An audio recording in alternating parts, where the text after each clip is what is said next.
Good evening, Crimson Tide Nation, and welcome to the 52nd edition of the Alabama Crimson Tide Live Call-In Show. All right, here on Alabama The Voice College Football from yours truly, Jackson Johnson and Jeffrey Donnie Talk Sports, as we come on over here every Thursday night, take your calls discussing the Alabama Crimson Tide. And let me tell you something, folks, you're going to be in for a wild ride.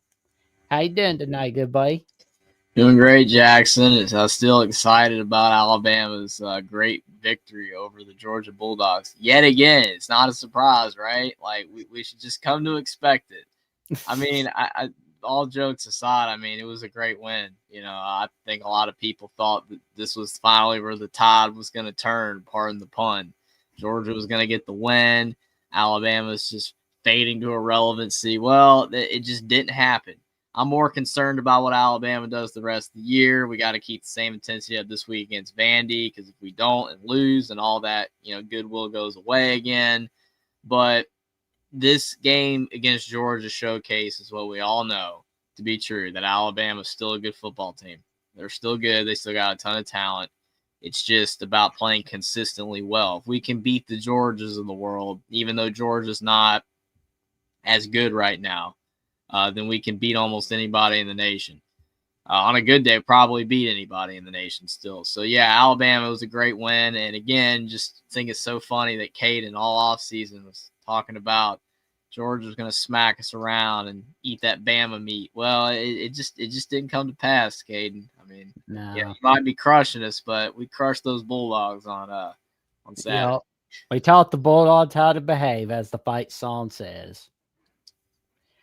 And I can tell you right now, we've got some exciting YouTube membership tiers coming all right here on Alabama The Voice College Football. Let's freaking go, because we've got it all right here.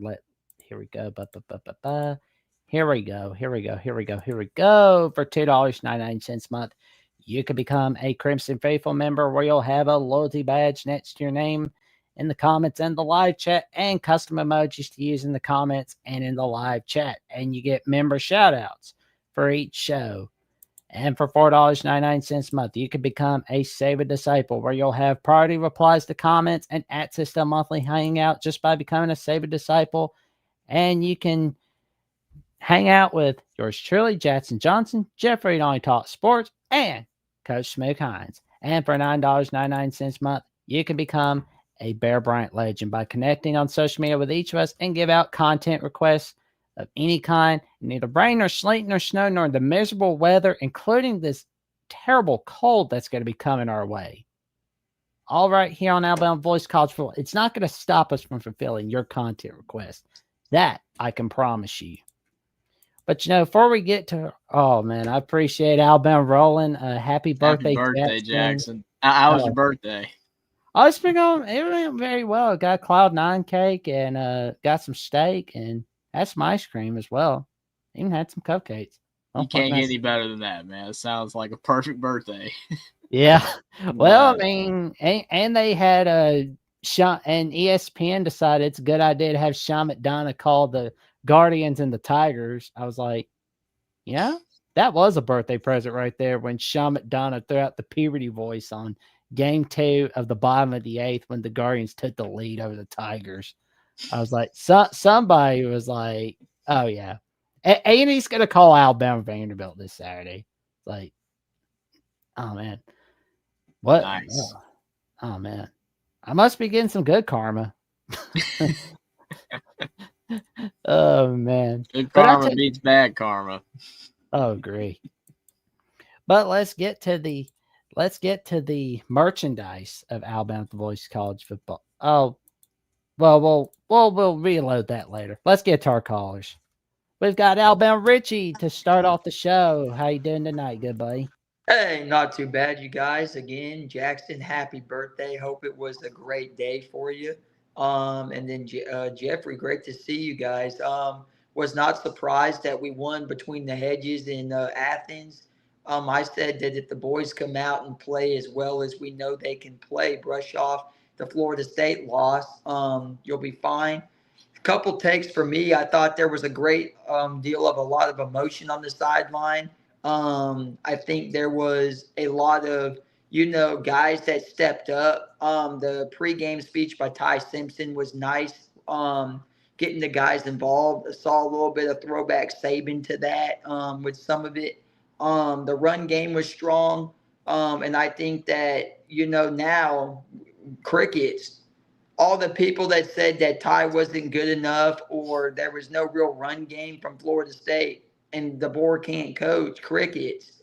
So that's another one. The only thing that I think we need to clean up is losing all or burning all the timeouts in the first half. I thought there was a really big that needs to improve. And then the other one is the snap count. You're snapping the ball at like 2 seconds, 1 second, 3 seconds. You're going to have to clean that up, especially on the road.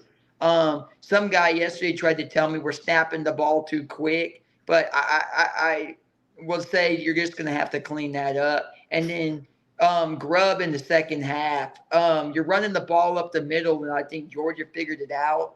You're going to have to clean that up because in this gauntlet of games that we're getting ready to play, you start messing up, and teams will pick up on that because the SEC is no slouch.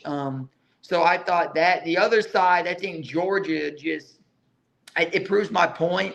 I don't know if this is the first year that they've actually had the quarterback work for it, but I said this to a lot of people. You're going to start chanting Gunnar Stockton's name, and you're going to start wishing the opposite to me. I don't think he's as elite as he's still very good. I don't want to sit back and say he's not and can't play. But compared to what you had last year with Carson Beck and 2 championships out of Stetson Bennett, that's just my part of it. Otherwise, I think it was a good win. So, interested about this weekend against Vandy. I know I'd love to hear what you guys think. My biggest fear this weekend is that we do what we did last year, and that's the biggest thing that I worry about with this game. So, just your guys' thoughts.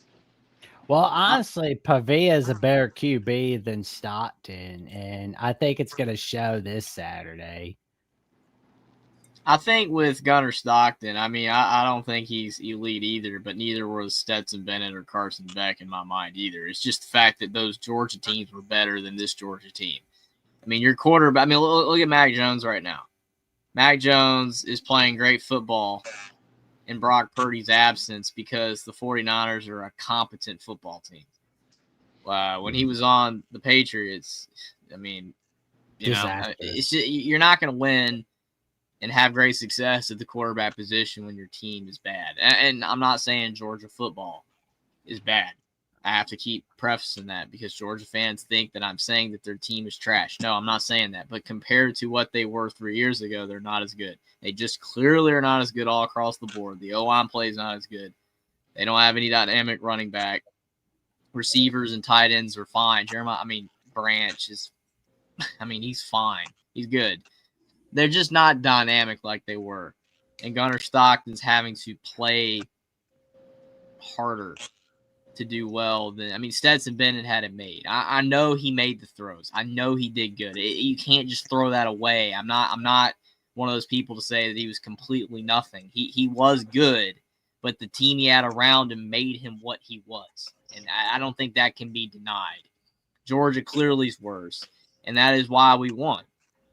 Also, why we won is because we played hard, and that's what I said we were going to do. That's why I picked us to win. We played hard last year. I am more worried about this next game and the Missouri game and the Oklahoma game and the Auburn game and all these games because if we do not play with the same effort that we played against Georgia, we will not win some of these games. We will go 8-4. We will go 9-3, and that's going to irritate Alabama fans to no end. It's the effort and intensity. We did not bring it.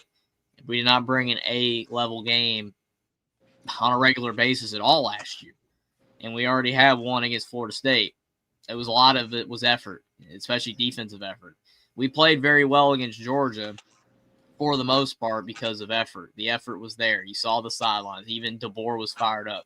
But if you go out against Vandy and you're flat and you lose, it means nothing.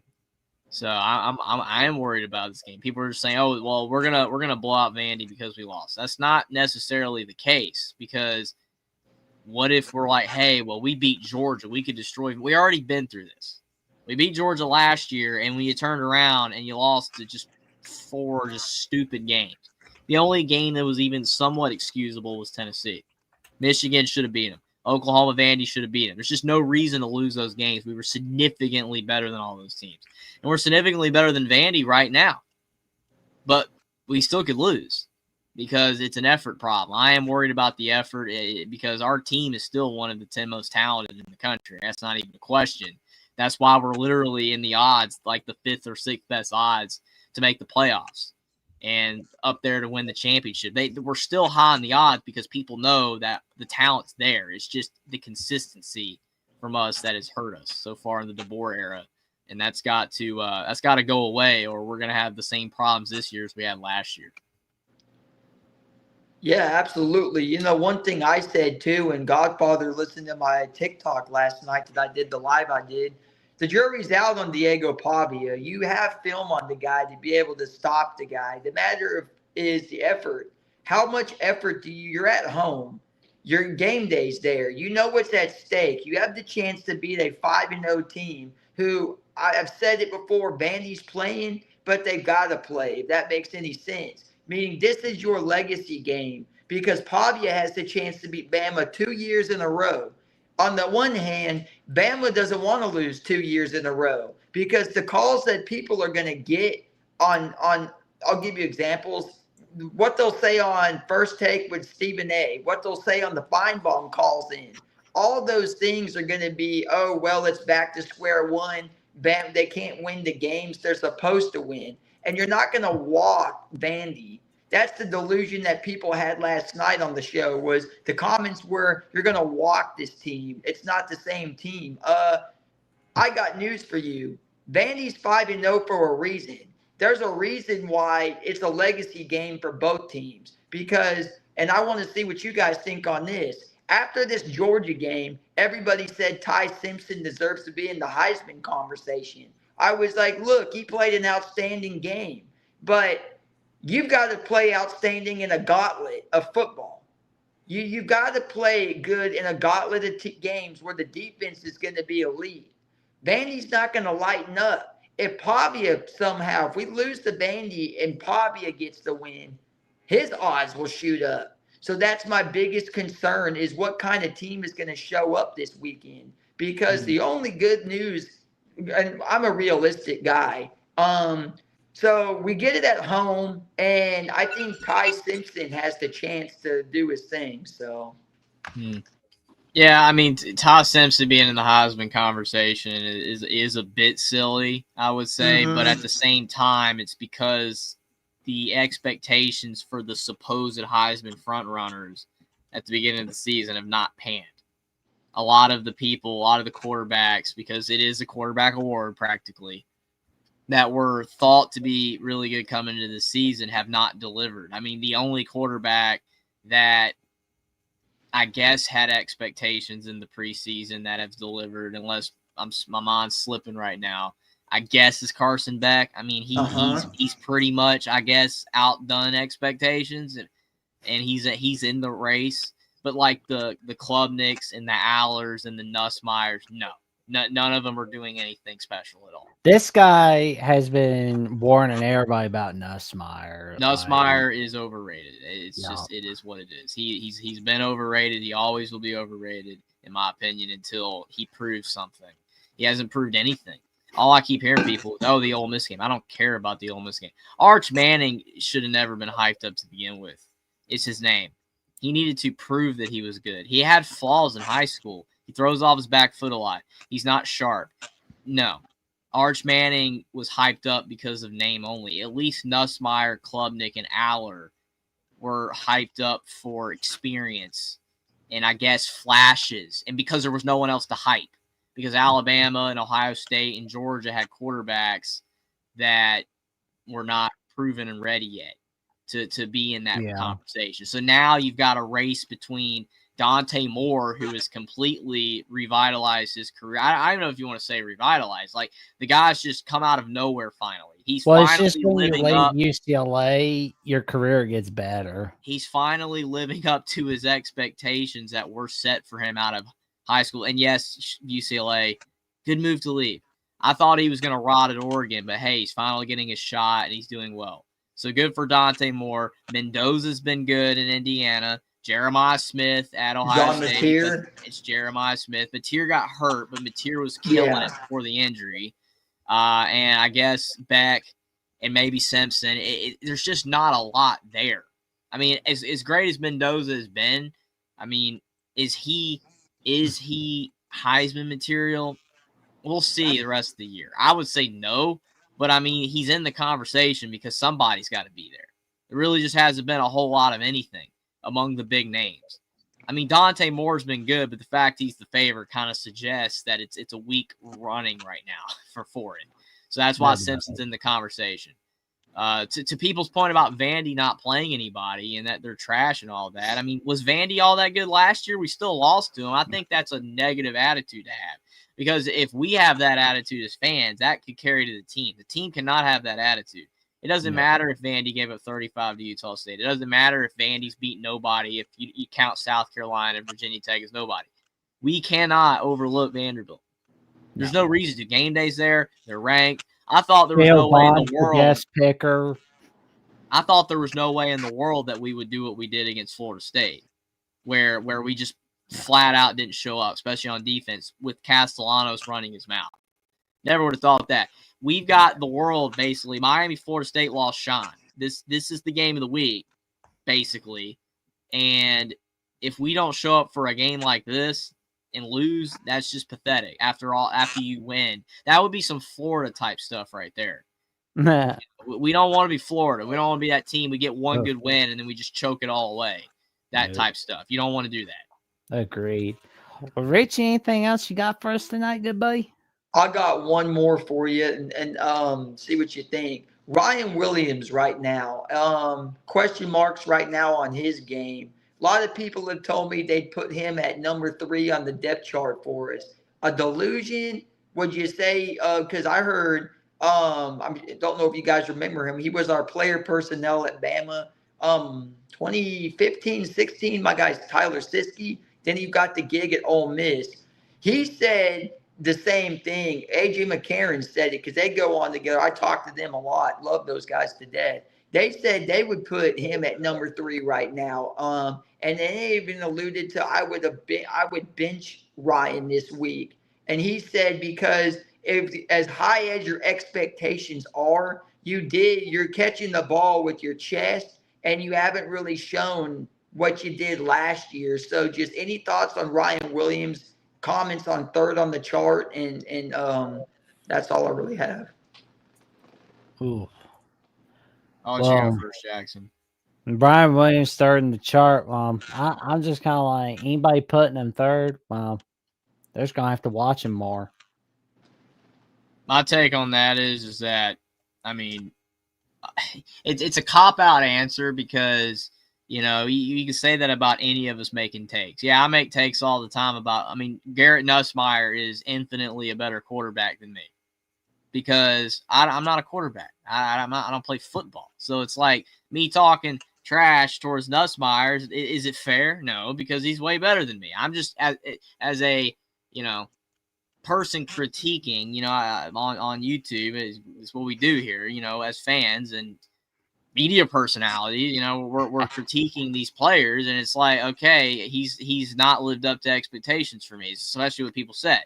Well, in this instance, it's like you've got people saying Ryan Williams should be 3rd on the depth chart, and it's like, do you see how talented he is, though?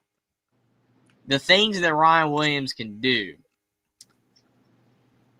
I mean, dude, like none of us can even understand how talented that Ryan Williams is, man. He, at his best, we were talking about him last year up there with Jeremiah Smith on the completely different side of the spectrum of wide receiver play.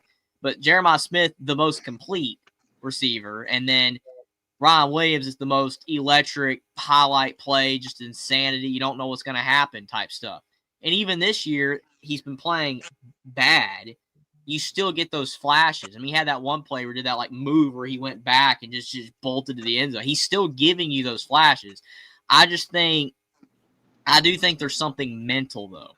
And I don't want to speak to that too much because I don't know Ryan Williams. I don't know. We just know that there's certain things that have been said about stuff with Ron Williams, and it's like something's going on. But dropping a ton of balls is mental. I can't attest to anything else, but that's clearly what's going on. Something when he's out there on the field, these big plays, he's just thinking too much with his head instead of just playing. And if he can get back to playing, he's the best, like one of the best athletes in all of college football, if not the best. And when it comes to speed and just he's dynamic as heck. I mean, I don't know. I mean, I agree. Like people are, blasting him in comments, and I've seen it on social media too. But the reason why is because people know how good he is, because people know how talented he is, and he's doing these things. And it's like, Ron Williams, you're capable of so much, and we know what you're capable of. And you've even shown again flashes this year of how great you are, but you're just catch the ball. Like if he can just catch the ball, get that out of his mind, then he'll be fine. I'm not worried about him like some people are, but it is a concern. I do at least can say it's a concern. But it's not a knock on his talent and ability as a human being. Like his skill set is ridiculous. But agreed.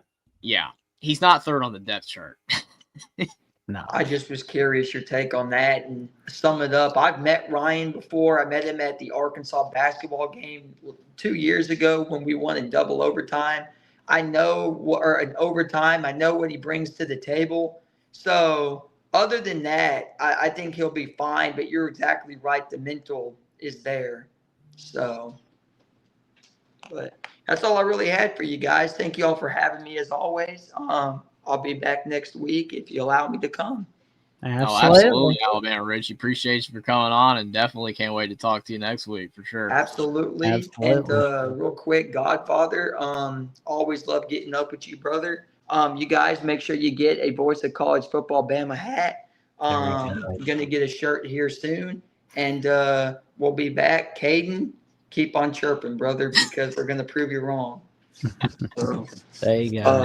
You guys have a good rest of the show. I'll be back next week. Absolutely. We'll see you next week. Goodbye. Absolutely. Catch you guys later. Appreciate it. Have a great night, Alabama Richie. There we go. And we're doing 7 minutes of call. And we've got Caden. And after Caden, we've got Hunter. And we've got Zachary Williams. Oh, you all right, man? Yeah, Caden right now has been huffing some diesel. I'm good evening, Jackson and Jeffrey. How are you doing tonight? I'm doing great. all right. How you doing tonight, man? And let me give a big roll, Buckeyes, roll right here tonight. I am really pumped about OSU football, and I am fired up for the rest of the season. Yeah, Godfather's chirping about having a headache and having medicine. Please go back to the retirement home where you belong. Nobody cares about it. That's not nice. That's not nice, man. Come on. And second of all, we will all be in the retirement home one day, Caden. Keep that in mind. The clock is ticking. Not me. Not me. Not me. You got to retire one day, dude. That's how it works. Hell no. Hell no. Second of all, there is one team that Alabama can lose to that's in the top 10, and that's Ohio State. We have the depth, the defense, and we have the offense. And Ty Simpson would not last a daggone minute against that defense. At home and on the road, and we won't have to wait. Because 2027, Alabama's medal is going to get tested. So now we're going to be hearing this for the next 2 years. So what we were hearing was that Alabama's they're going to get destroyed by Georgia in the Bama meet and all that. Georgia hasn't proven. Yeah. Well, I will just say this: I thought Georgia was going to come back, beat y'all, say, hey, they were just having a bad year, and even my friend from Georgia that I know. Shout out to the baddest Bulldog fan on this planet. He knows who he is. Him and I were talking about it, and I was like, honestly, I feel like they really need to get their stuff situated down there. But I told him, as far as I'm concerned, I told you though, Kate. Now I told you they had some issues going on down there in Athens. Well, get the point of where I'm thinking at this point. I'm thinking, you know what? This year they were going to come back. They were going to, and we were talking. But then it's like, now I'm like, you know what? Wait a minute. Hold on. There's 2027, Ohio State, Alabama. And I'm like, wait a minute. If we beat Bama at home and on the road, I'll just cook Jackson Johnson and Jeffrey. So no big deal. I could just cook them then when we whoop their butt. But you know what? If you're saying if about Ohio State, please, Jeffrey. Well, we said you if can keep Ohio you State can beats keep. Here's Michigan the last thing. year and they didn't, Well, so no, hold on, Jeffrey. Here's the thing. it's an if. But here's the thing. Your lips keep moving, but all I can hear is blah blah blah blah blah. That's what I feel about Alabama losing to Georgia this year. It's a bunch of hoopla, man. Hoopla. Oh, hoopla. You know who's really full of hoopla? Your buddy Coach Spook, who I just absolutely destroyed on Monday night. I gave him a first-class trip, all expenses paid, to the Hall of Fame. And I gave him a first-class trip of getting his butt kicked by the diesel freak. So just know. Oh, Zachary, you know I did. You're just trying to save his carcass. Because you know I whipped him bad. He tried to save himself from getting embarrassed because I destroyed him 100%. How did you destroy him? You care to elaborate? Care to elaborate, Jeffrey? And I was just about to get to that point. First of all, I told him he better watch out because Ohio State's coming down the track, and Georgia's not the only bad boy team that's around the corner. Ohio State is. So I told him to please be advised because I'm gonna be watching, and I'm gonna be listening to the channels just frequently. And I've been seeing what y'all been posting on Twitter and whatnot. That is a huge load of BS. Love we posted exactly. Literally, like most of my posts is just like retweeting this show, so it's like I'm not mostly retweeting. I'm not really. Keep the excuses going. Keep the excuses going. All about good buddy. Pull up the post. Why do I even need to pull up the post when I already know that y'all's team, the Alabama Crimson Tide, are going to fall? I mean, isn't that an assumption, though? I mean, there's a big difference between an assumption and reality or fact. You know, it's two okay, that you may make a fair point there, Jeffrey, but just be warned. Ohio State is the national champions. We will be the 10-time and 11-time undisputed national champions. And when y'all show up to Columbus, you better be prepared because I will be making sure that y'all get the first class ticket, all expenses paid. All paid. And I promise you. That's so funny. You really want to? Hey, Kaden, what's your take on the latest comment from the Godfather? You're talking about the guy who is literally sitting in a retirement home, literally drinking Coke Zero right now. Yeah, well, he makes no absolute sense. Well, no sense. What I'm taking away from what he said is that right now he's having a adverse reaction to everything that you're uttering out of your mouth. So it's just not going very well for Godfather right now. Well, you know what, Jeffrey? You know what? I will say this. I don't know what your problem is, Godfather, but I suppose that it's something it's very hard to pronounce for you because apparently you have trouble speaking it at the same time. And you know what, Jeffrey? Here's the thing. Here's the thing for you and Jackson to keep in mind. If you have a problem with me, and I will say this, if you have a problem with me, write the problem on a piece of paper, fold it, shove it straight up your. Okay then. Why would anybody fold up a piece of paper and shove it up there? Why would just a little piece of advice? I'm failing to understand the logic here, but go ahead, proceed. I'm just saying, just a little piece of advice. If you have a problem with me and you can't say it to me directly, take my advice. Other than that, I'm going to tell you what, Alabama's losing the first round of the playoffs the University of Miami's defense and Carson Well, Beck. at least now you're admitting we're gonna make the playoffs, so that's an But upgrade. I will give you a spoiler alert. I will give you a spoiler alert. Will and D, you are losing the next couple of weeks. Trust me, it is going to happen, and I will be $500 extra richer. And you already know the Diesel Freak's going to be raising more hell, drinking more Mountain Dew. And Johnny Burks is the victim of the Hall of Pain. Toe Smook is the latest victim of the Hall of Pain. And Jackson and Jeffrey and the Godfather are the longtime victims of the Hall of Pain. So I will I'm say not this. feeling any pain right now, man. I'm No, okay. I'm just Oh laughing. no. That Yeah. you'll be the next one. But you'll be the next ones to go into the Hall of Fame. Just you wait. And you know what? I'm waiting. Thanks for giving us a call, and thanks for the birthday wish last night on The Voice College Football. Oh, and here's one more, Jackson. Roll, Buckeyes, roll. All right. Good night, Caden. And we've got our next caller, and like I said, 7 minutes per caller. We've got Hunter on the line. Hey guys, how y'all doing? Oh, we're doing all right. How are you doing, man? Wow, what a game! Huh? What a game! Oh man, it's huge. I couldn't have asked for a better game in the first half. But I thought that in the second half we could have done some things a little differently, offensively in the second half. But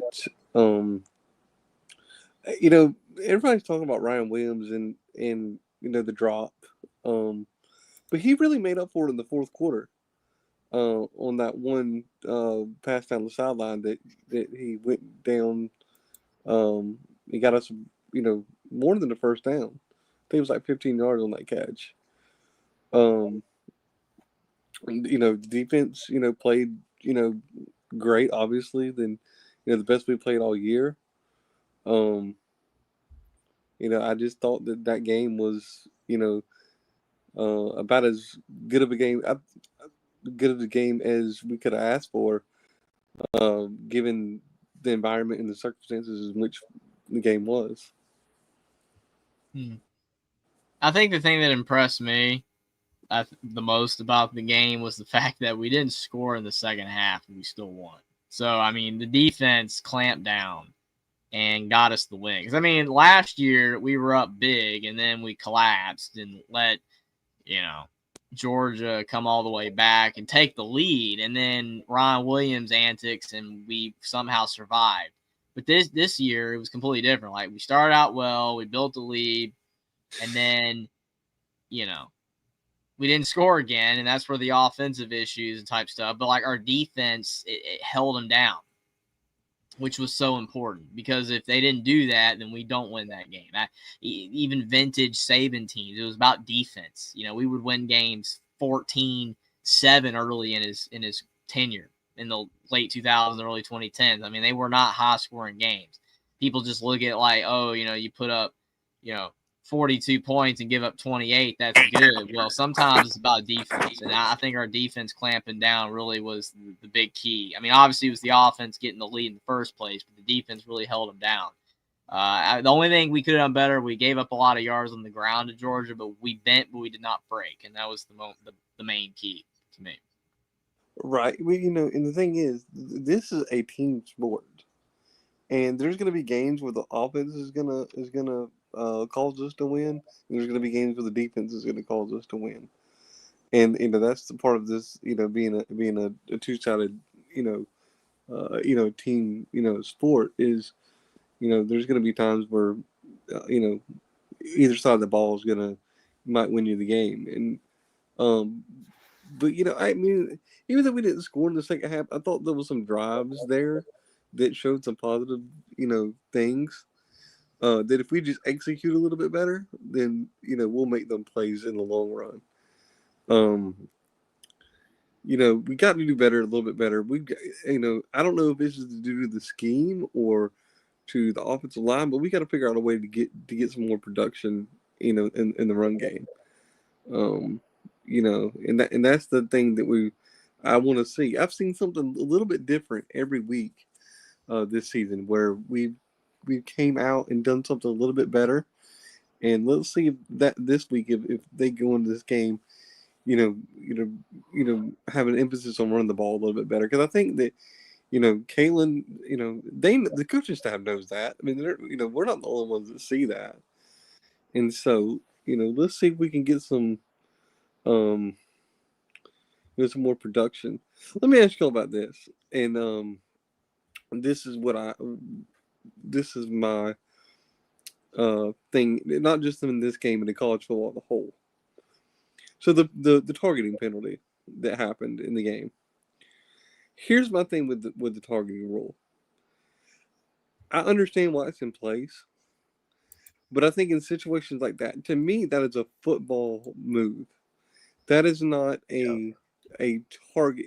When you think of the word targeting, you think of someone with intentionally hitting somebody to the head.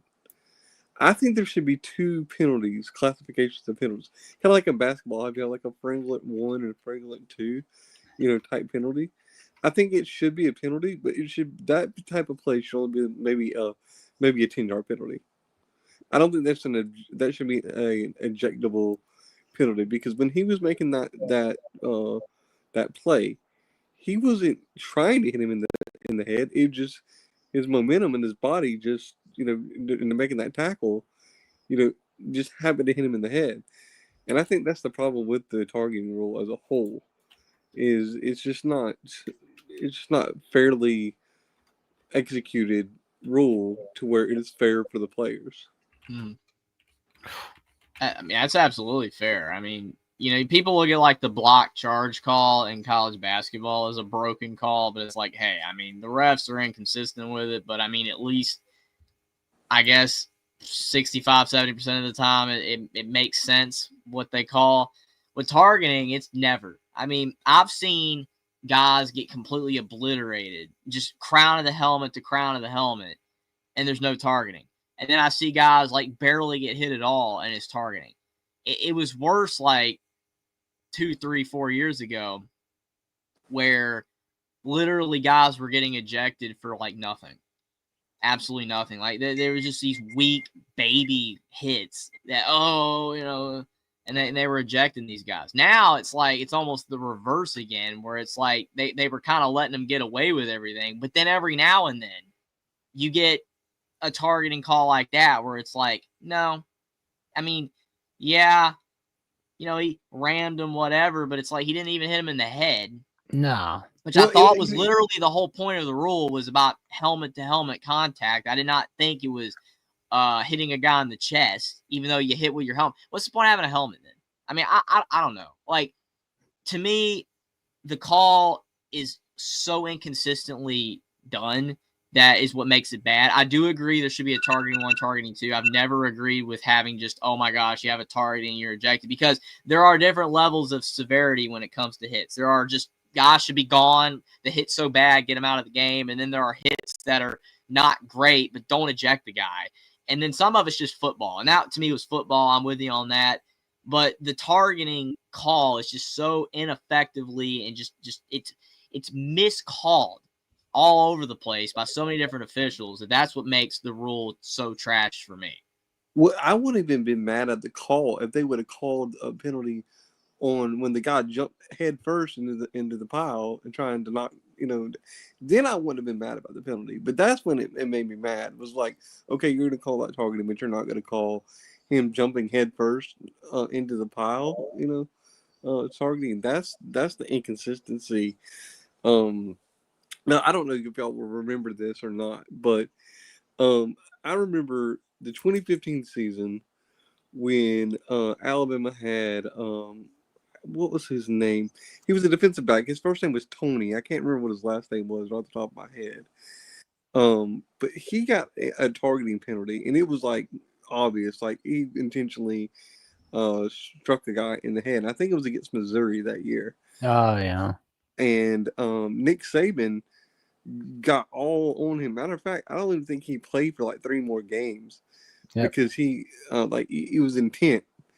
and Nick Saban kind of benched him for a few games, and he got in trouble with with Saban, and that to me made sense because it's with intent, but that tonight, that in the Georgia game just did not make any sense to me, and I think it's BS that he's gonna have to miss the the first half of this game, you know, um, so how did y'all think that Tim Keenan did in the game, coming back for his first game after being gone? I think he did all right.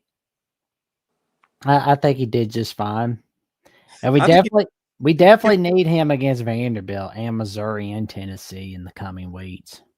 well, given him, his injury, come back from that injury, I thought he did a good job. I tell you, a guy that continues to impress me is, and I think this is true. I think he'll end up being probably a late first round pick, maybe early second round. It's Bray Hubbard.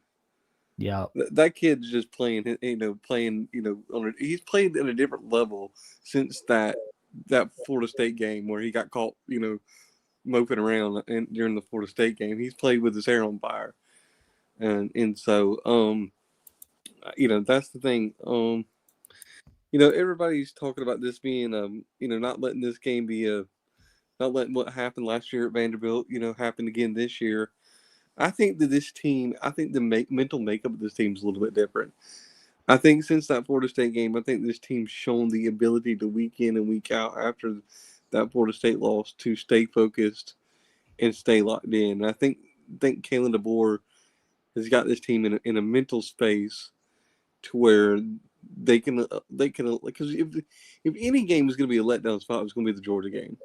I mean, the deck was kind of stacked against them. It's at Georgia. It's the blackout game. It's Kirby Smart. It's all those different things. And Georgia had all the motive in the world to want to beat us because of them losing to us last year. So I think the key, and I think they will. I think that I'm pretty confident that they will step up and still have that same mental fortitude to play consistent and here against Vanderbilt, what should be a good game. I mean, I'm for the first time in my lifetime, Vanderbilt's been relevant, and so it is kind of cool to see Vanderbilt, who we've always kind of made fun of. It's crazy to me that in this day and age that Vanderbilt is better than Arkansas. Matter of fact, it's the first time since 1937 that Alabama Vanderbilt is a ranked versus ranked matchup. And that was on Thanksgiving of 1937, where Alabama won 9-7 and got to the Rose Bowl, but unfortunately got shut out by the Cal Golden Bears. Yeah, Right. you see what Cal is. But yeah, I mean, you look at like what you said. I mean, Vandy better than Arkansas. Indiana is better than Wisconsin and Iowa right now. Like traditional, I wouldn't say powers, but like consistently successful programs are getting passed up by, at least in the short term, maybe 5-10 years from now, we'll see if that holds. But for right now, by Vandy and Indiana and these terrible programs. Again, Kansas was doing good there for a bit. They're kind of falling off again, but still better than what they were. Teams that normally don't win, Iowa State as well, are having success right now. And it's cool. I mean, NIL, I think, has made a difference. I think the transfer portal has played a role in these teams having success. Because, I mean, literally, you look at Indiana, the portal and NIL is why they're winning. I mean, let's be honest. In Vandy, I mean, you got Pavia in the portal. You got a new coach. Obviously, they're doing something right with NIL. I mean, have to be, because like, if so, you would have lost all your dudes from last year. I mean, that's usually how it works. I mean, the right now, if you're not paying your guys enough, you're gonna lose them all.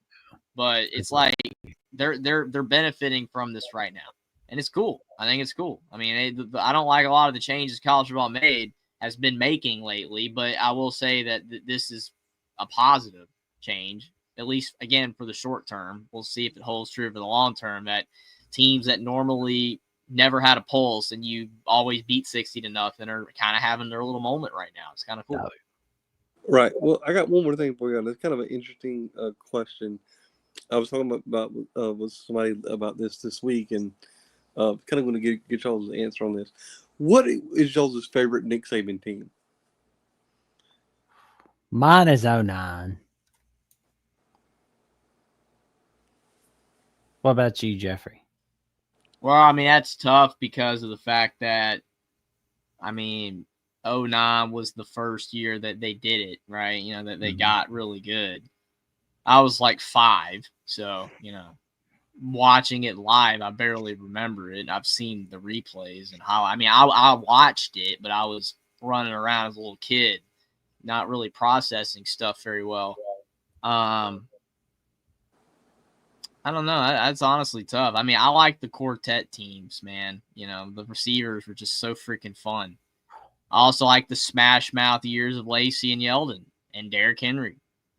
My favorite team was the 2015 team, and I think that was Nick Saban's best team. Yeah, I was kind of leaning in that direction. Henry and Coker. I mean, Coker was not supposed to ever win a championship. He was not that type of guy. But he was kind of like our Stetson Bennett. You know, I mean, we had such a great team. Well, let me tell you all funny. So since you brought up him, I'll tell you all this story. So, about a year ago now, Jake Coker came to the Buffalo Wild Wings in Dothan. I lived around it in the Dothan area, and I didn't know anything about this event. I just happened to be going to go eat there that night, and I go in there, and they're having a big event in the thing, and it's a bunch of former players from Auburn and Alabama, and Jake Coker was one of them that was there. And so I go and sit down at the bar and order some food, and he comes up because I'm sitting at the edge of the bar, and he comes up and orders a drink. And so I just, strike up a conversation with him, and we sit there and talk for like 15 minutes. And it was really cool because he was really easy to talk to, and like he kind of like engaged he kind of initiated the conversation because he seen that I had on an Alabama shirt, and so we kind of and one of the things that I asked him, and because I was telling him that's the year that I graduated high school was 2015, and so I was that was a year for me. That was a really cool year for me, and to watch him win the national championship that year was really, really cool. And one of the things that I asked him, I said, when you transferred from Florida State to Alabama, and the expectations that the team had, and I said, what was it like for you to win a national championship at Alabama? And he said it was my dream growing up. He grew up in Mobile to play at Alabama. And so to see that he, even though he didn't have the offers out of high school to play at Alabama, for him to eventually get to that goal, to be able to live out his childhood dream of playing at Alabama and then winning a national championship at Alabama, was such a cool thing to him to hear him talk about. And you can see the kind of emotion in him and him talking about that. And so that's why I think that's a cool story. To see a guy who nobody thought. I mean, and I didn't even think at the time that it was going to be possible for us to win a national championship with him.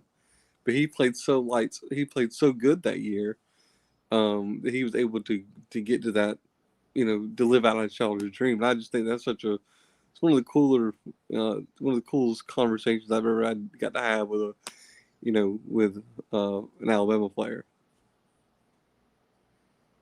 That's really cool. That's an awesome story, honestly. I mean, Agreed. I like the guy. I mean, I remember watching him when I was 11 that year that they won with him, and I was just like, this guy. Like even then, I was a lot younger. Didn't analyze the game like now, but I mean, I could just tell like this guy is not supposed to be good.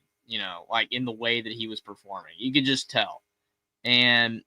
Yeah, you had the best running back in college football and you had great players, but still, it's like he just delivered. And even though nothing came of professional in a career, he was in a couple practice squads that flamed out. He's done, for him though, like you said, living the childhood dream, having, that moment that will always be there for him in that year and that team. People still talk about it this day. I reference that team all the time. It's cool. It's awesome. It's amazing. I mean, that's what college football is all about. Is stories like that. That's why people. That's why they were doing the same thing with Stetson Bennett, former walk-on, and he wins 2 times. I mean, that type of stuff is cool.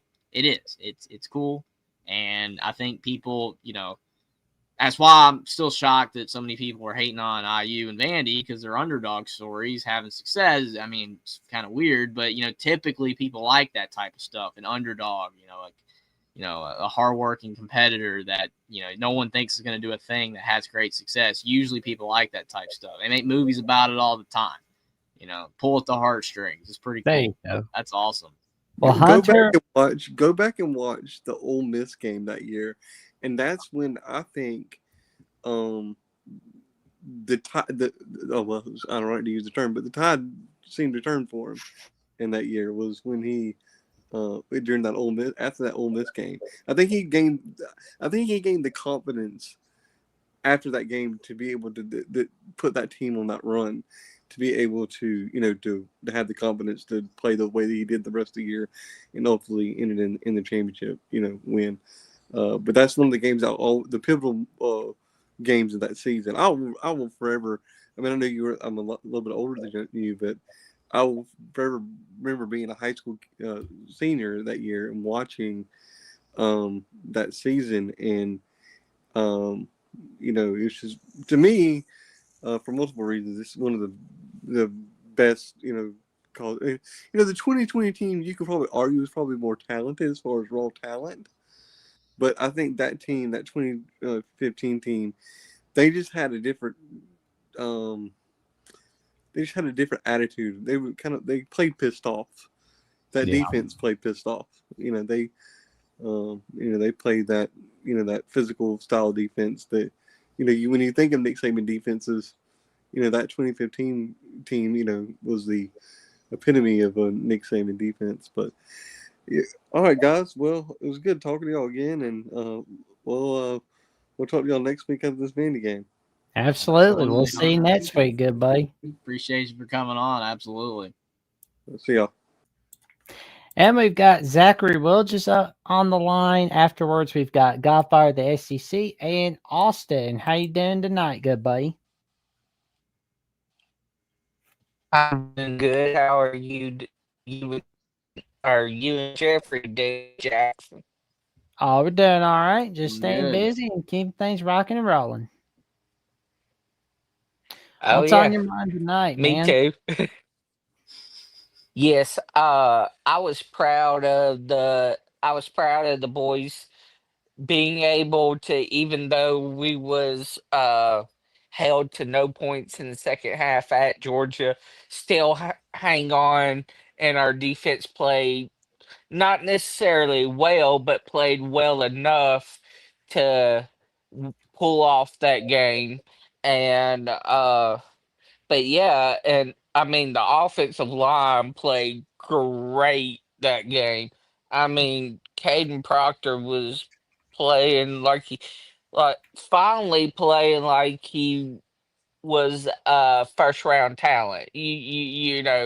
And so I'm just overall I'm proud of the boys going out on the road and putting in the effort to 110% and pulling out with a win. That's all you can ask for from the team, especially after last year with the mental collapses on the road. There you go. Oh, no doubt. We'll get to comments for a little bit. JR said I look like Barrett Jones. Well, I appreciate it, man, but I'm tip top. I'm not as big as he is. I can see it, Jackson. And the Uh, Miller's Edge coming in tonight, giving out the Roll Tide, gentlemen. Keep grinding, and a Roll Tide roll to you guys as well. Todd. We appreciate you guys tuning in. Yeah, Oh, I think man. what's really gonna, like I said, judge the mental fortitude of this team is if they can, continue to play well the rest of the season. I mean, if we slip up in another game that at least makes sense, okay, but we cannot have any more losses in games that we're supposed to win by like 10 or more.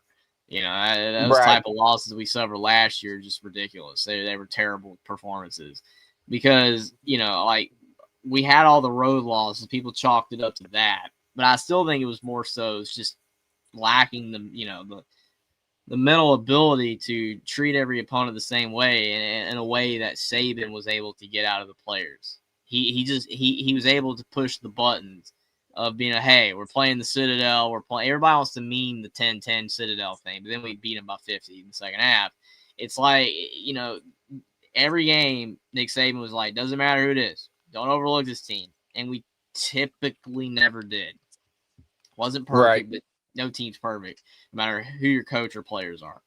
But still, under DeBoer so far, the sample size is overwhelmingly in favor of the negative in the fact that we cannot consistently perform at a high level, especially when we're playing average opponents. Auburn has that problem. Florida has that problem. Again, do not want Alabama to have that problem. I agree with you 1,000%, Zachary, that the win on the road at Georgia, mighty impressive. The fact that multiple times we could have lost, but we held on and got that win. Showed a lot of maturity from this team and program. But I think, like I said, again, the bigger test, the big mental test is going to be this week and beyond. We'll see if they can keep Right. it going.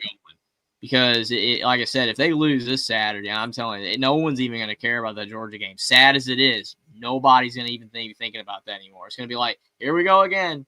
We're doing it again. It's just Oh, if we were to lose to Vandy, it would be the first time since 1955 and 1956. I mean, you want to talk about some depressing years?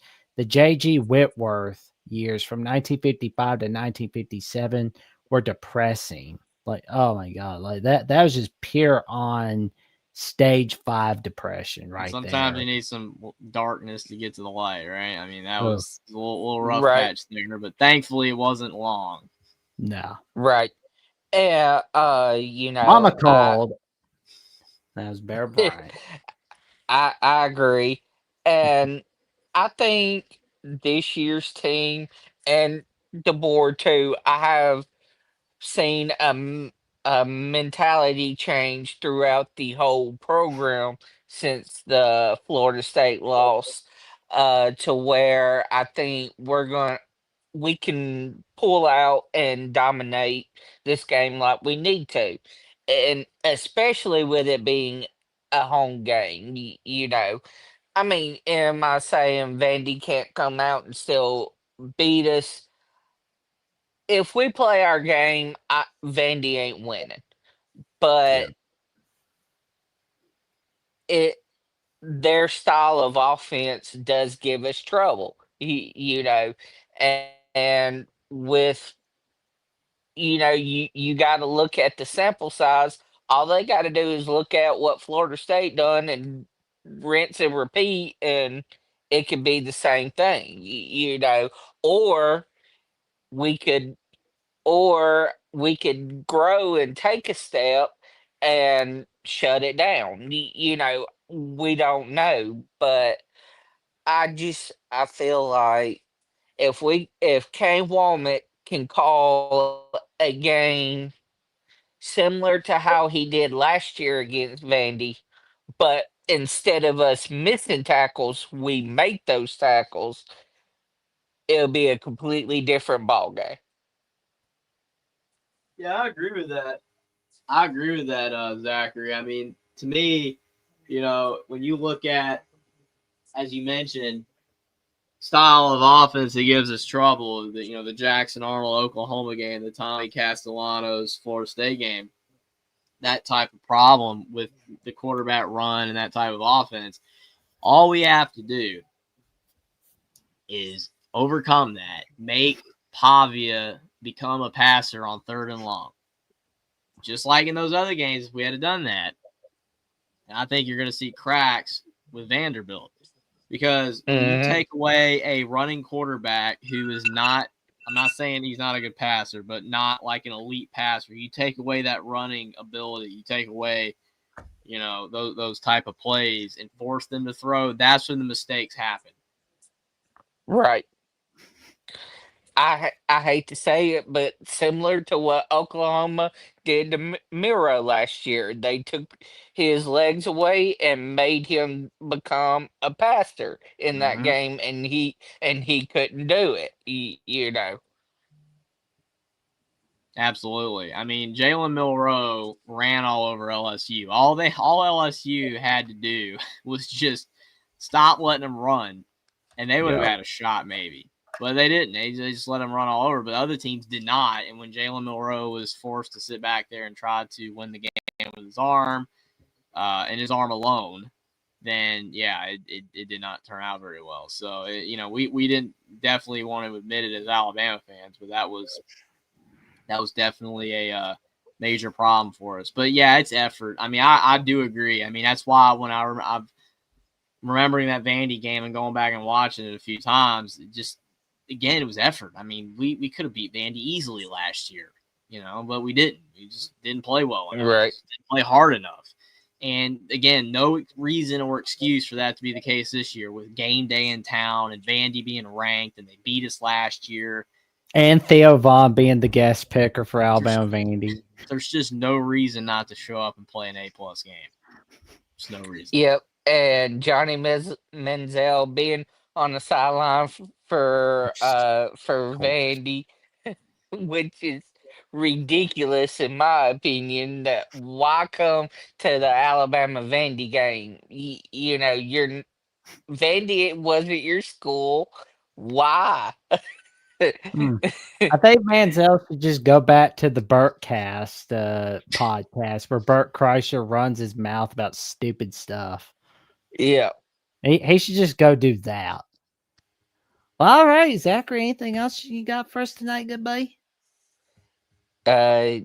No. Just I gotta do it. Roll Tide. Roll Tide, roll Tide. Appreciate it, Zachary. Man, you have a good But night. yes, I have confidence in us this weekend that we're gonna pull it out. I'm not overlooking Vandy by any means, but I think we can do it. Kane can call the defense to stop them. It's just the players got to give effort. That's all. Absolutely. All right. Well, I'll holler at y'all later. Roll Tide to you and Jeffrey Jackson, and I'll talk to y'all later. Roll Tide, roll, Appreciate Zachary. it, Zachary. Roll night. Tide, roll. Can't Stay wait to safe talk to and you stay next week. warm. It's cold out. And Kate, the Diesel Freight for a $5 super chat saying, Jackson, I'm okay, but I'm dealing with a beautiful Warren trying to get me to be her first boyfriend. Snorting emoji with the mad face. # woman try. I'm gonna make one comment about this comment, and I'm not gonna say anything else. And hopefully, people will not take this the wrong way. But Cade, if she is a beautiful woman, as you say she is, then how are you supposedly you're her first boyfriend? Okay. Well, especially considering I don't know how old are you again, Caden? I think he's 21. I think I don't know. Okay, well, maybe a little bit older. I could be wrong. I don't know. I'm just saying. I don't know, man. I mean, I was saying 21. I thought I had it right because you said so on a past call-in show. Well, I don't know, man. I mean, depends on how old she is, dude. You better not be flirting with disaster, as Molly Hatchet would say. So just watch out, Caden. Just watch out. Oh man, this is too funny. All right, we've got Godfather. She thinks his tractors. If you want your comment read, guaranteed to be read, put it in a super chat and I will make sure to read it. That I can personally guarantee. And we've got Godfather of the SEC up next. How you doing tonight, good buddy? I've taken headache medicine. I've taken Pepto-Bismol, goddamn Pluto water, Epsom salts, and prune juice. Just to be able to get through this show tonight. Listen, let's start on Vanderbilt first. Aye. Vanderbilt is not relevant. They're irrelevant. The only thing that made them relevant is they got their ED medicine mixed up with their damn Geritol. And listen, Caden, I know you're listening. This is the world's smallest harmonica playing My Heart Bleeds for You. I hope he loves that. I hope he cherishes this stuff. Remember the I tiniest violin. hope Mark Rogers gets this clip where he can put it on TV and cut us off. But anyway, I mean, Vanderbilt's gonna have nightmares for weeks after they leave the house Bryant built Saturday evening. Hopefully, I mean that would be amazing. I mean, we need a big dominant win over a supposedly, again, a relevant good team, or irrelevant. Vandy's ranked, so if we beat them by 20 plus, it would look good. And we want Sean McDonough excited when Alabama makes the big plays. I mean, we saw Sean McDonough get excited over the Guardians hitting a leading home run in game 2. Now let's make Sean McDonough excited by having Ty Simpson make those big plays and that defense getting rocking and rolling. Let's do that. All I'm gonna say with Caden right now is rent free. That's all I know, man. It's just a lot of rent free going on right now. Yeah, I live rent free in his head, I guess. I don't know. I live rent free in a lot of people's head. I think they go to sleep at night and have nightmares of me. It sort of makes me sleep better at night, feeling a little sleep better. Oh my God, that's funny. And Caden, when you get my age, Caden, you're dangerous at both ends. I want to tell you something. And I might be in the old folks' home, but I own it. There you go. So that's the thing. It cracks me up when young people make fun of old people because it's like we're all gonna get old. Everybody was a baby. Everybody grows up and gets old. It's kind of how this thing works, like the passage of time. You can't stop it. It's not like the movies where it's like, oh yeah, well, we can reverse time and go back to when we were a kid. No, it doesn't work that way. Like Caden, you will be old one day. Like it happens to all of us. Like respect old people. Unless they're just so mean that it's hard, but still you gotta kind of respect them. You know what I mean? It's like, I don't know, man. Kane just cracks me up, dude. Like obviously he doesn't realize the passage of time. I hope I don't reincarnate and come back and have to talk to him on another show because I'm gonna be mad at somebody. Well, don't look at me. I don't have control. Yeah, we can only handle them in one lifetime, right? Yeah, I have to screw with him in 2 lifetimes. I'm gonna haunt him for the rest of his life when I die the second time. But anyway, Vanderbilt, they've got a good football team, and they're undefeated. But who have they played? Whom have they beat? South Carolina, Virginia Tech. That's their main. They basically got Lenoris Sanders out basically, and Lenoris Sanders had played the full game, it would have been closer, but it would have been no cigar for South Carolina. No, I mean they only beat us by 5 points last year. I mean a loss is a loss, but people talk like it was the worst beating Alabama ever took in their life. I mean 5 points is. The people that got really, really upset, say like Nick Saban wouldn't put up with this, Nick Saban wouldn't put up with that. They never saw 1955. They never saw 1956 and 57. They forgot what it was like in the Sheila era and the DeBose era. Yeah, I mean, there's been some bad times, but Alabama's had more positive than they've ever had negative in my lifetime. From what I see, everybody's entitled to their opinion. But Alabama. I think Alabama take care of business. I'm not going to put a score out. I never was any good at scores. I don't bet. I don't mess with that kind of garbage. But that's what people want to do. More power to them. What is the spread? Well, I haven't even looked. It's 10.5, but I feel like that's a little too high. but that's just me. I could be wrong, you know. I got a feeling it might not be enough. Alabama may. I mean, if Alabama's rolling, I think DeBoer keep the foot on the pedal, and I think he'll embarrass them. You can just tell. You know, he's had a little. He's had his back end's been lit up, and it's been chewed out, and it's on fire. And if they're rolling, Vanderbilt may have to pay the price. I Still mean, 10 and a half. So, I mean, they're kind of holding steady with that. I mean, yeah, you can. I just got a feeling that they may wax the floor with him. I mean, yeah, that he's dangerous. And can Alabama stop the run? Everybody's saying that no, Alabama can't stop the run. Well, Georgia had what last week? 250, 249, 250, 240 something on us, Oh yeah. wasn't it? We only had 117 yards rushing, I think. Oh, we yeah, gotta we- get that running game going, but I we keep did that. saying it. Everybody keeps saying, "Oh, the run game's fine." It's not good enough. No, To me, it's not good enough. I mean, I know like Simpson and the receivers are incredible, but if you complement them with a really solid run game, like it doesn't have to be better than the pass game, but a really solid run game, it make the team a lot better on offense, even better than they've shown this year so far. But we just have not consistently run the ball well. We did enough against Georgia, but that's just skirting on thin ice. I mean, you got to do better on the ground to me. Oh, that our guy from Michigan, the voice college football, John Deanima, thinks that you're like the Bama version of Coach O. Well, I think the subtitles, closed captions, will have a way better understanding of what you have to say than Coach O.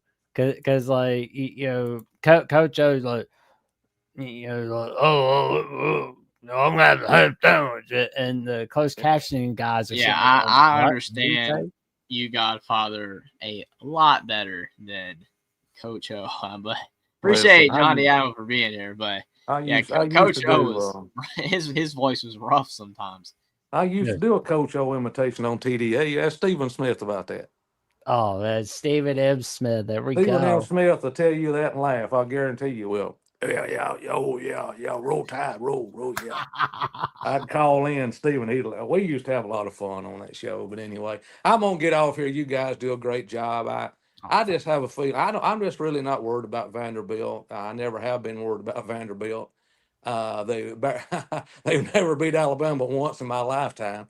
And that's if that's all they can do, they ain't got a whole lot of room to crow. The way I look at it, in 50 years, you beat a team one time in 50 years, you think you're up on the mountaintop. Well, you're not. If it was Alabama, they'd have the same shoe. They'd be wearing the same shoe. So, that's the way I look at it. I hope they wax the floor with them and beat them 50-0. That's what I hope they do. And Pavia's going to score. Dago's going to score. You can bet your money on that, one way or the other. I think he'll score more on some of the younger guys. If we get enough points to where they can play, I hope that's what happens. We got an advantage, of course, in the house Bryant built. And, we'll see what happens about 5:30. I don't think it's going to look too good for Vanderbilt. And then the next week, I guess Mizzou, they're undefeated too. What are they, 5-0 also? Am I right? Correct on that? Yeah, they're sitting there on their couch watching us. Oh, sure they are. Drinking their glass of lemonade. Yeah, they're drooling like a baby, ain't no doubt about it. But all right, they're the baby. We're gonna do Vanderbilt, and then we're gonna take them and toss the water and the baby out, and then move on down the road. But everything will be okay Saturday. Y'all do a good show. I enjoy it. It's always fun, Caden. I don't know what we're gonna do with you one of these days. Maybe you'll when I pass on, you'll wind up in my retirement home, and you'll see my name on the building every day to you pass on to another life. But it won't be. It'll be good. You'll have good memories. Good memories of me. I love all y'all. Y'all be safe. I'll catch y'all next week. And roll Tide, roll. Roll Tide, roll. Have a great night, Godfather. Always appreciate the laughs. Toodaloo. And last but not least, we've got Austin Williams on the line. How you doing tonight, good buddy? Howdy, fellas. Howdy, Jeffrey, Jackson. Nice to make your acquaintance again. How we doing on this Thursday night? Beautiful Thursday night. Oh, we're doing all right. Doing all right. Just how are you doing? Well, I will say this. I know I want to talk a little bit about Vandy, but I'm going to backtrack to Georgia for a second. I made a bad pick. I got to own up to it. I did it on our own show, and I'm going to do it here. I made a bad pick. I should have known that it doesn't matter where Bama goes, they're going to beat Georgia. But that's all. I tell you that all the time, man. It's like I tell you that Penn State's gonna disappoint you. Like they're Penn gonna State, LSU, Bama beating Georgia. Some things just always happen, man. Listen, I don't have any ties to Georgia, and I only do LSU to torment Jackson because him and BK have a history. But that's another day for another story. And Penn State. By the way, before we get to that, our guy Lewis Johnson on LSU at the Voice College Football had Booger McFarland for the first 20 minutes of LSU Live. So tell your friends, family, and the cashiers of pubs about the magic that episode had. Go check it out. Anyway.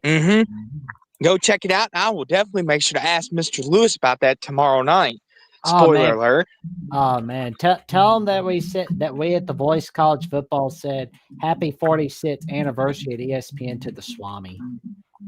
And I will certainly deliver that message, and I will tell him, "Roll Tide, roll from Alabama."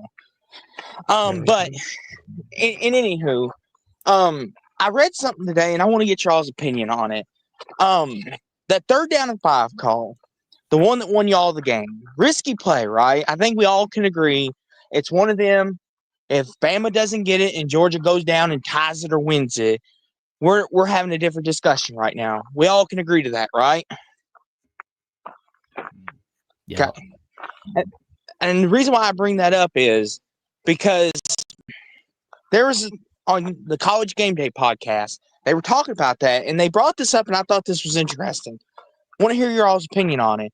They said that was Kalen DeBoer of Washington. That wasn't Kalen DeBoer of trying to save his butt when he made that play call. And what they meant by that is he's starting to be the Kalen DeBoer that y'all thought you were going to get from Washington during the Washington's height.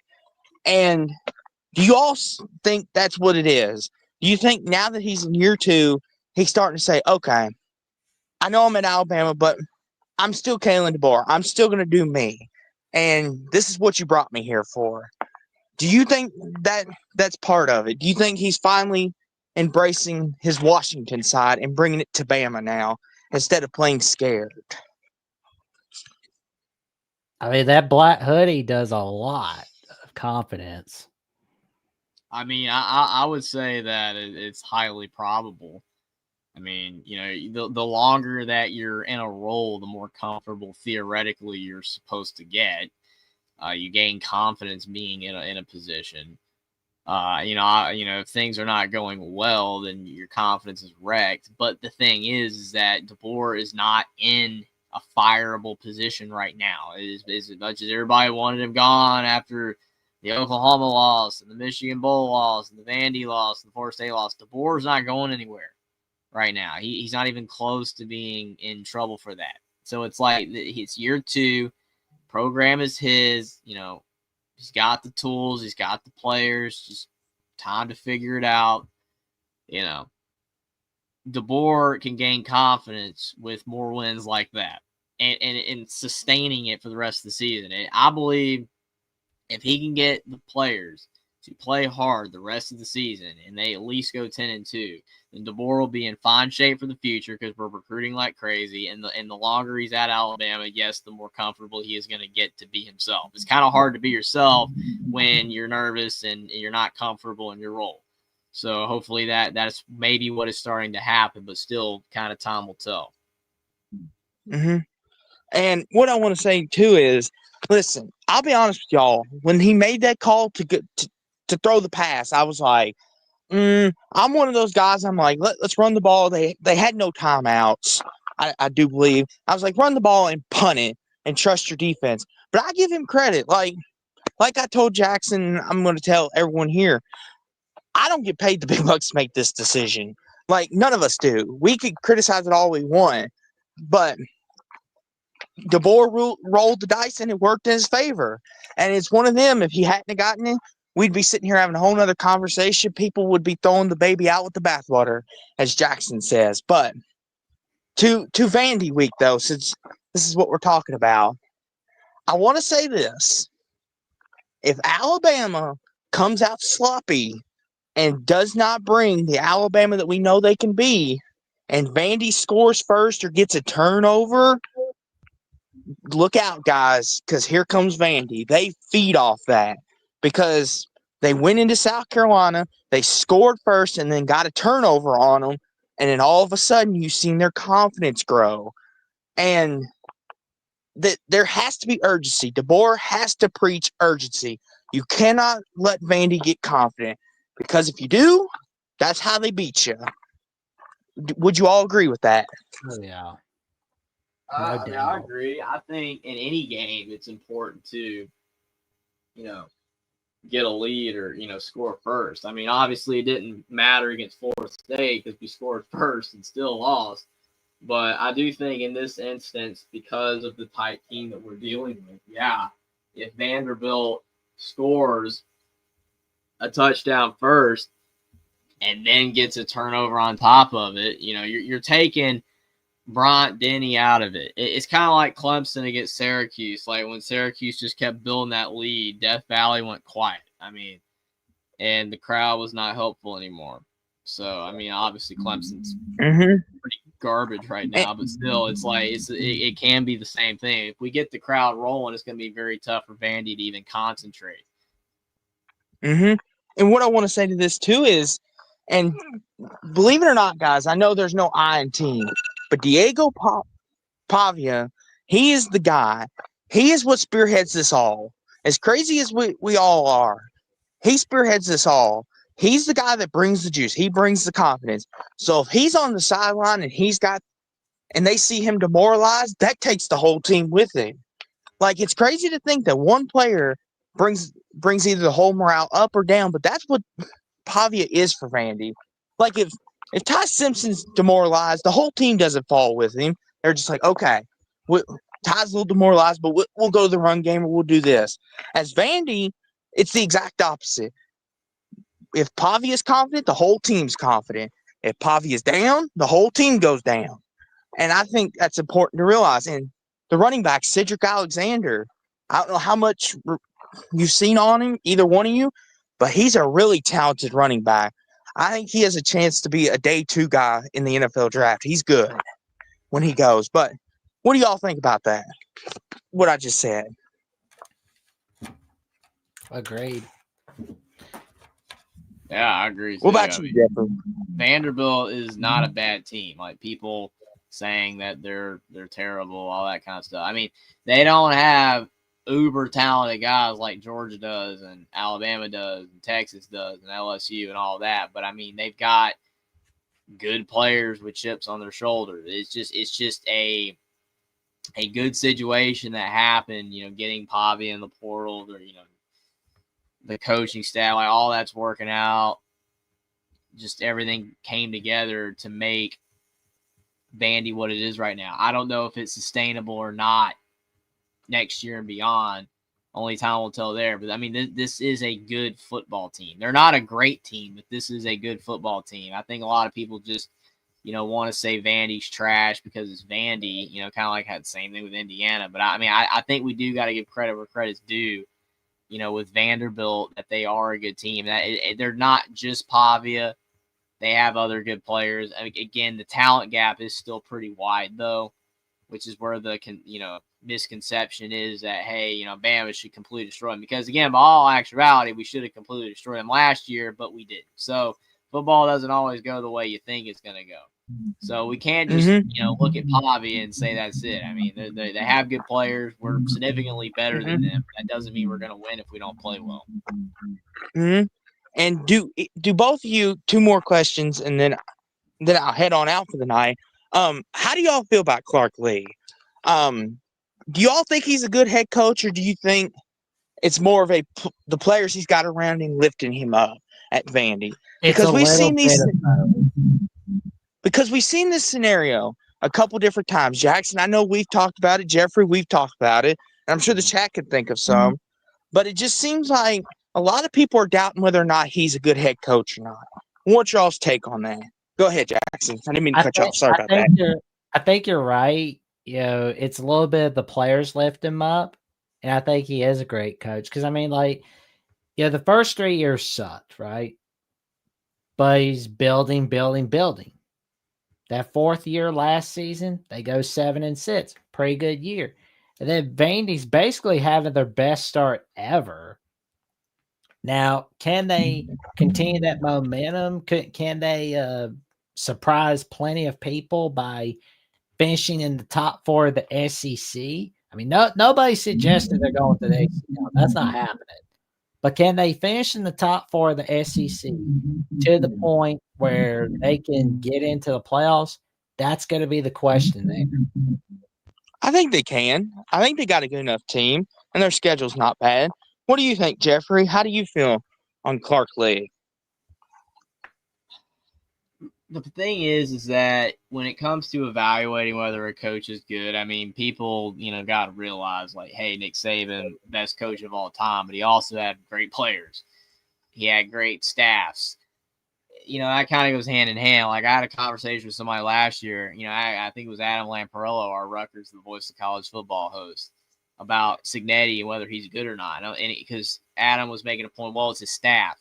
Yeah, Indiana's staff, the staff that Cignetti assembled, is good, really good. And if Indiana, like they did under Tom Allen, when they had DeBoer, who's at Alabama, and Womack, who's at Alabama, and Nick Sheridan, who's at Alabama, all those coordinators that Indiana had that left, because they didn't pay them more to stay, Tom Allen's tenure went down the tubes. Well, Cignetti was able to keep his staff because Indiana paid the staff, and the staff has, done well. And if Indiana keeps the staff, then I think they'll continue to be good. Cignetti's amazing, but the staff's good. The players are good. It kind of all goes hand in hand. I think that, Lee deserves credit for bringing Pavia over, Jerry Kill over. All those things, are a credit to him. And I guess some of it's a credit to Vandy, for upping their game a little bit and giving him a shot to even get those guys. So it all goes hand in hand. I think Clark Lee's done a good job. I don't know if we can definitively say how great of a coach he is, but the thing is that you can say that about any coach. Sark has tons of talent on his Texas teams. Lanning has tons of talent on his Oregon teams. Kirby and Saban and DeBoer and all these guys have so much talent on their teams. Ron Day. I mean, how good is Ron Day? His teams are loaded with talent. We don't know. He's not working with what Clark Lee's working with. So, I don't know. I think Clark Lee's done a great job, but it's hard to really evaluate because the staff plays a role, the players are playing a role. Because after Pavia's gone, who knows if it tanks her. And what I will say to this, too, is, and then the thing is, too, it's also about what's your expectations. I think people forget a lot about that, too. Like at Vandy, what would most Vandy fans tell you that they expect every year? 6-6 and maybe a bowl win? Would that be fair in saying? Maybe 7 wins? Like Ohio State, if they go 9-3, 10-2, they're ready to fire their head coach and ready to throw him out. I mean, we saw last year with this fan base, not you guys specifically or anyone in the chat, but you all were ready to throw DeBoer out and feed him to the Gators, so to speak. No pun intended. You all were done with him. Not you all specifically, but your fan base. Because Bama's expected to win the SEC, win the whole thing, and dominate. And they didn't do that. It just all depends on your circumstances. Like Vandy, if they win 8-9 games this year, they're thrilled. Like, they're excited. Like Indiana. Jeffrey, you light up when Indiana wins a big game. Because typically Indiana don't win big games. No offense. Like Louisville. If we win the ACC, I'm going to be thrilled. Because we never do that in football. Basketball is a different story. But go ahead, though. I mean, you're right. It is all about expectation level. And I think with some of these smaller programs like Kansas and Vandy and Indiana having this success, it's making it worse on these teams that used to be better but are struggling so bad. That's why Fickle and Pittman and all these guys are just screwed because they're at programs that are supposed to win 8-9 games, and they're not. They're winning 4 and 5. Whereas now Indiana and Vandy and Kansas and these other teams are winning 8, 9, 10 games. Iowa State. The dynamic has shifted among these type of programs, again, at least for now. I keep saying that because we don't know if it's permanent, but at least for now, and it's really irritating these programs that are supposed to win 8, 9 games because that's what they historically do. Mm-hmm.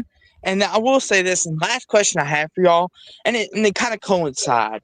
Are you all buying the Ty Simpson Heisman hype train that they're starting to promote? Are y'all a believer in that, or is it one of them where 1 minute they're too extreme to the next extreme? I'm a believer in the Simpson campaign. What about you, Jeffrey? Are you a believer in it? I'm kind of neutral to slightly positive. I think that he has a outside chance to win the Heisman. I think at the end of the day, it's going to go to someone else. But he's done well. There's a chance just because the Heisman race, as I mentioned earlier in the show, none of the players that were supposed to be great this season, like Klubnik and Aller and Nussmeier and Arch, because people threw him, none of them have done good. So it's allowed room for Mendoza and Simpson and Beck and Dante Moore. Jeremiah Smith's receiver. We know how elite he is, but he's limited by his position. But these other quarterbacks have, that weren't expected to be as good are doing better, so that they have a shot. I think Simpson has almost as good of a shot as any of them. I just think that with the schedule they play, we have to see how Alabama's going to do second half of the season, because again, I'm just cautious to really hype up Alabama right now because of what happened last year. If it's like week 8, 9, and 10 and Simpson's still in the race, then yes, he has a great chance. Right now, it's more wait and see. There's a chance, but I think it's a little premature to say like definitively that yes, he's either going to be the winner or a top 3 or 4 finalist. We need to see more from this team and him. Okay. And Jackson, before I go and before you fire me off the show, even though I'm not hired, anywho, I like the kid.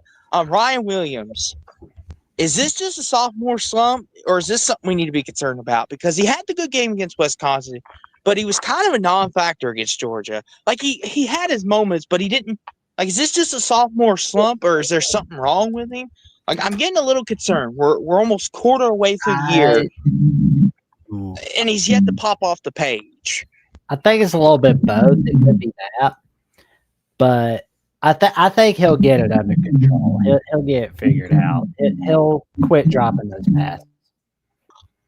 What do you think, Jeffrey? Real fast. What do you think it is? Is it the slump? Is he injured?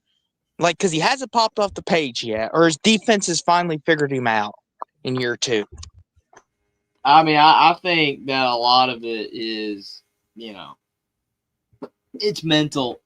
It's not his physical ability at all, because he is his abilities, outside of being like undersized, his just outright skill and talent is almost unmatched. He's incredible. Pound for pound, one of the best players in college football. But mentally, and again, I hesitate to speak too heavily on it because I don't know him personally, and I can't, it's not my place to make assumptions when it comes to stuff like this. When it's beyond football, when you start talking about, what's like mentally going on inside a person, that's a lot tougher to do, and it's not. Yeah, I agree. You know what I mean? It's just like we know based off what people are saying about him that there maybe is something there mentally that is preventing him from playing at the level that he played last year, and that maybe is something that we'll see if he can overcome it, because again, all the drops that he is having is clearly mental. It's clearly something. It's just a block for him to play at the level he did last year, because he's still the capable player that he was last year, but he just, I don't know. I think he'll be fine if he can get all that under control, but I can't speak for that. I have no idea. Yeah. And that's the thing too. It's just one of them. I hope if it's just the yips, then hopefully he gets over. And like you said, we don't want to speak on players' mental health or any of that because we don't know. We don't know him personally. None of us here know him personally. He may have something going on, so I won't speak to that either. I just think he's too great of a player to be going through this right now because a lot of people think he could be the number one pick when he goes to the draft, and I can see it with his pure talent. Him and Jeremiah Smith, they might go 1 and 2 in their respective classes, and it's just like, come on, Ryan Williams, you're the guy here. Help him out, but that's neither here nor there, I guess. Hopefully he gets it going against Vandy because they play a lot of soft coverage. So maybe he'll find some holes in the zone and get it going, and Ty Simpson get him the ball early. But thank you all for letting me on as always. Jeffrey, your Hoosiers got it done against Iowa. Good for them. Thanks. That North was a Carolina. Yes. And I don't know how you feel about Clemson, North Carolina, but good luck with that. And of course, you and Jackson will be watching Vandy and Bama, and Louisville. Hopefully we win Saturday. But thank you all for letting me on. And for you all, roll Tide roll and go LSU. Nah, just kidding. I'm just kidding. Roll Tide roll. Appreciate it, Austin. You have a great night. Oh, man. And that was our last caller of the night. And we thank you all for coming in and giving us your calls, giving us your takes. And Godfather of the SEC is giving us an update. Great fourth down stop by the 49ers. So I'm looking at it on my laptop and okay. Oh, wow. That's an amazing stop. My God. You're right. That is a great fourth down stop, Godfather. Oh, wow. Good game. And don't be grabbing them by the don't grab the face mask. Don't grab the face. Okay, there you go. You didn't grab the face mask. There you go. And was that Al Michaels was excited, right? I want to make sure, right, Godfather? I know he was excited when he called the 1981 Alabama Penn State game. Still not Sean McDonough though, right? No, not that one, but it was it's not that level. Well, when we did 7 and out, yes. Like because it was like, we're gonna have 4th and out, 4 and out, third down. It's gonna be one more down. We're gonna get no pass interference on Alabama.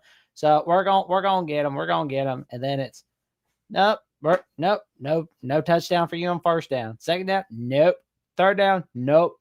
Fourth down, boom, 7 and out. It was like a repeat of the 79 Sugar Bowl when watching 81 Alabama Penn State. Like it's like I love watching those old highlights of those games. Like those are fun.